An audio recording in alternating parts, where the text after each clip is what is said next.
After 25 years in the green industry and a PhD in horticulture, I can tell you that fertilizer mistakes are responsible for more plant deaths than disease, drought, or bad weather combined.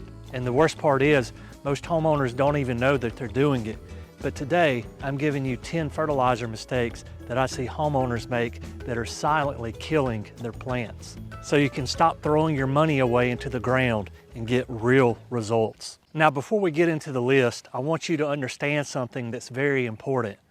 Fertilizers are not plant food in the way that most people think that they are. Plants manufacture their own food through photosynthesis. What fertilizers do is supply the nutrients, nitrogen, phosphorus, potassium, and a range of micronutrients. That supports the biological processes behind that photosynthesis.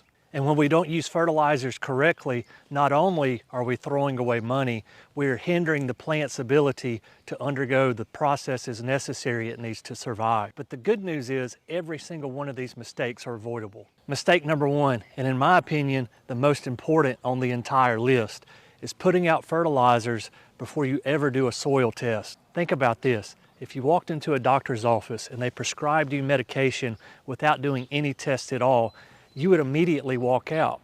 But yet that's what most homeowners do when they fertilize. They just guess. A soil test, which will typically cost between $15 and $30 through your local cooperative extension service or a private soil lab, tells you the pH of your soil, what nutrients are already present, and what's actually deficient. You may discover you have excessive phosphorus already in the ground. You may have a pH problem that's locking out nutrients that are right there in the soil. Here's what you want to understand. Applying fertilizer on top of a pH problem is like trying to fill a bucket with a hole in it. The nutrients are there, the plant simply cannot access them. Run the soil test first. Do what the science tells you. Don't guess and potentially end up killing your plant. Mistake number two is using the wrong fertilizer on plants. And I see this one a lot. Dr. Warren, aren't all fertilizers the same? And the answer is absolutely not. You can actually do more damage to your plant by applying the wrong fertilizer as compared to not putting down any at all. I actually touched on this in my landscaping myth video, but this bears a much deeper look here. Every fertilizer has an NPK ratio printed on the bag: nitrogen, phosphorus, potassium. These are the three primary macronutrients plants need, but different plants have dramatically different requirements.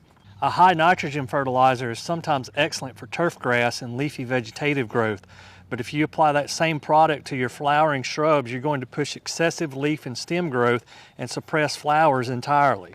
I've had clients wonder for 2 or 3 seasons why their knockout roses weren't blooming, and every time the answer was the same. They were fertilizing with a lawn product. Know your plants and know their nutritional needs, and match the fertilizer to the plant and not the other way around. Number 3 is a mistake I see most consistently, and it's born in the mindset that more is always better. And with fertilizers, that is not the case. Over-fertilizing is one of the fastest ways to kill a plant, and here's the science behind it. When you apply too much fertilizer, the salt concentration in the soil around the root zone becomes higher than the concentration inside of the plant cells. Through a process called osmotic stress, the plant actually begins losing water to the soil rather than absorbing it. You'll see it in the foliage first, scorching at the leaf margins, browning at the tips, wilting despite adequate soil moisture. We call it fertilizer burn, and in severe cases, it can be fatal. I've seen homeowners apply 2-3 times the recommended amount of fertilizer, thinking that they'll push more growth, more flowers, and every single time, the opposite happens. Always follow your soil test recommendations, look at the label of your fertilizer, and remember, you can always add more later. If you're in doubt, add just a little bit, give it a few weeks, and then add some more. Before we move on to mistake number 4, I want to share with you a pro tip, and that's the use of organic fertilizers. This is something I recommend to clients who are nervous about applying too much fertilizer and burning their plants. If this is you, consider making the switch to organic fertilizer. Here's what I really love about organic fertilizers. They work through biological decomposition.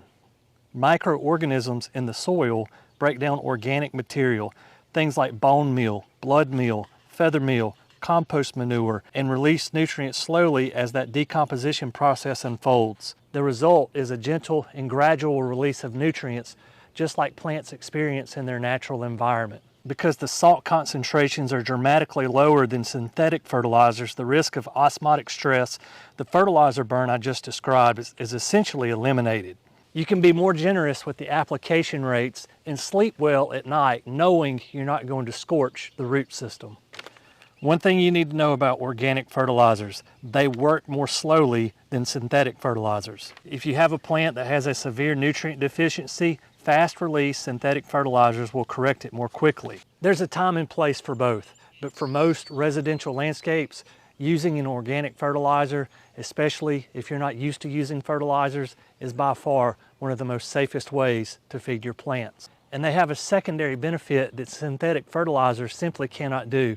They enhance the biology of your soil. A healthy soil biome means more healthy roots, more healthy vegetation, better water infiltration, better water holding retention, and in general, makes your life a little bit easier. Mistake number 4 is about timing. And getting this wrong doesn't just waste your money, it can also cost you established plants going into the winter. Late summer and early fall fertilization with high nitrogen products is one of the most damaging things you can do to woody plants in a landscape. Here's why. When you push tender new vegetative growth in August or September, that growth doesn't have time to harden off or lignify before the first frost arrives. I have seen well-established shrubs experience significant setback by this one mistake. That tender new growth gets hit by a hard frost and the plant pays for it. The correct time to fertilize most trees and shrubs is going to be early spring, right when they're coming out of dormancy. That's when the plant needs nutrients most and can use them most efficiently. A second application in early summer is appropriate for some plants, but pull back on the nitrogen by midsummer as a general rule. Let the plant harden off going into fall. The hardening process is essential for winter survival. Mistake number 5 is applying granular fertilizers to dry soils. And this one catches a lot of people off guard because on the surface, it seems harmless. Fertilizer salts need moisture to dissolve and become available to the root zone. When the soil is dry at applications, those salts sit concentrated near the soil surface. When irrigation or rain arrives, you can get a sudden flush of highly concentrated fertilizer solution directly into the root zone at a level that causes serious burn. The rule is simple. Water the plant before you fertilize. Get the moisture going in the soil. Then water again immediately after application to get the fertilizer down into the root zone where it belongs. And I'll add this, never apply fertilizer to a plant that's already drought stressed or wilting. A plant under moisture stress is a plant in crisis. Applying fertilizer to a plant in crisis is only going to compound the situation dramatically. A quick pause here. We're halfway through the list, and the next 5 are 5 that I see causing the most long-term devastating health effects on plants.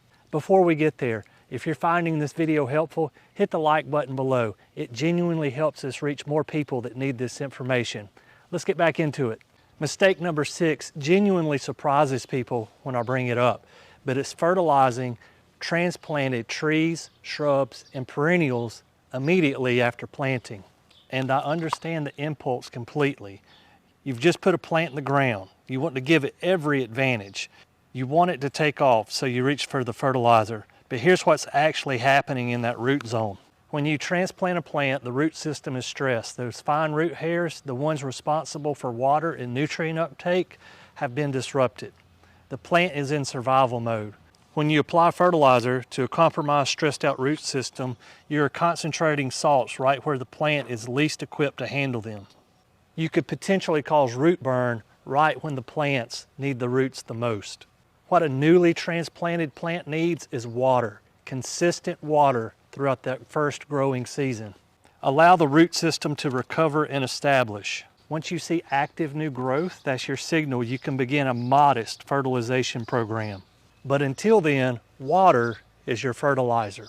Mistake number 7, applying granular fertilizer and just walking away. And I see this a lot in residential landscaping. Granular fertilizers are not immediately available to plant roots. They must be broken down by moisture or warm temperatures first. If you scatter granular fertilizer across the bed or around a tree and don't follow up with water, a few things can happen. The product can simply sit there doing nothing, or when rain arrives, a concentrated burst. It can dissolve and run off the surface rather than infiltrating into the root zone. And in the worst case scenarios I've seen, it can concentrate salts into shallow root zone areas and burn plants. After any granular application, water thoroughly, activate the product, get it dissolving and moving down into the root zone where it belongs. This step is not optional. It's part of the application process. Mistake number 8, applying granular fertilizer directly to the trunk or the flare of trees and shrubs. And I'll be honest with you, this one makes me wince every time I see it. Here's what most homeowners don't realize. The root zone of a mature tree is not concentrated at the base of the trunk. The feeder roots that actually absorb water and nutrients are out at the edge of the drip line, the outer edge of the canopy, and in many cases, well beyond it. Fertilizing at the trunk accomplishes nothing for nutrition. What it does do is create a concentrated salt environment right at the most vulnerable part of the plant. It can cause bark damage, crown rot, and create entry points for fungal pathogens to enter the plant. The correct technique is to broadcast fertilize evenly across the entire root zone, starting several inches away from the trunk and extending out and beyond the drip line. Think of it as fertilizing the root system, because that is exactly what you're doing. Mistake number 9 ties directly back into mistake number 1 and is exactly why I recommend always getting a soil test. And that is applying fertilizers without addressing the pH of the soil. Soil pH is measured on a scale of 0 to 14, with 7 being neutral. Most ornamental plants prefer slightly acidic range, generally 6 to 6.5. But here's what most homeowners don't understand. When the pH is outside the optimal range for your plant, nutrients become chemically unavailable in the soil. They are what we call locked up. You can apply all the fertilizer in the world, but if your pH is not correct, the plant cannot absorb those fertilizers. I see this most often with azaleas, rhododendrons, and blueberries. These are in the family Ericaceae, plants that require acidic soil. A homeowner applies a balanced fertilizer, sees no response, and applies more. The issue isn't the quantity of the fertilizer, it's the pH. The soil is too alkaline and the nutrients are locked up. Address the pH first. For acidic-loving plants, it typically means incorporating elemental sulfur or an acidifying fertilizer into the root zone. Get the pH right and you will see dramatic improvement, oftentimes without adding any additional fertilizer. Myth number 10, and this is the most important conceptual shift that I want you to take away from this video. Fertilizers are not a cure-all. Fertilizers cannot fix the wrong plant in the wrong location. It cannot fix poor drainage. It cannot fix fungal diseases, pest problems, or a plant that's been planted too deep in the ground. I've seen homeowners toss fertilizers at plants for 3, sometimes even 4 years, and no one ever addresses the underlying problem. In some cases, that plant was sitting in poorly drained soil, roots rotting year after year. More fertilizer made that situation worse. Fertilizers are a tool we have for healthy plants to help encourage growth. It is not a hospital for a plant in crisis. Before you reach for the fertilizer bag, ask yourself these questions. Is the plant getting enough sunlight? Is the drainage inadequate? Is the soil pH correct? Is there evidence for pest or disease issues? Answer these questions honestly, then and only then consider does fertilizer play a role in the solution that you need. So there you have it, 10 fertilizer myths that I've seen over my 25 years in the green industry that homeowners believe in that has cost them thousands of dollars and countless amounts of plants. The bottom line is fertilizer is a tool, and the tool only works when you use it correctly. Run a soil test, match the fertilizer to the plant, apply it at the right time, and water it in. Do those 4 things consistently, and you will see a dramatic increase in the health and the response of your plants. If you found this information helpful, please give it a like, and if you haven't yet, also consider subscribing. Guys, as always, thank you for watching The Plant Doctor, and until next time, happy gardening.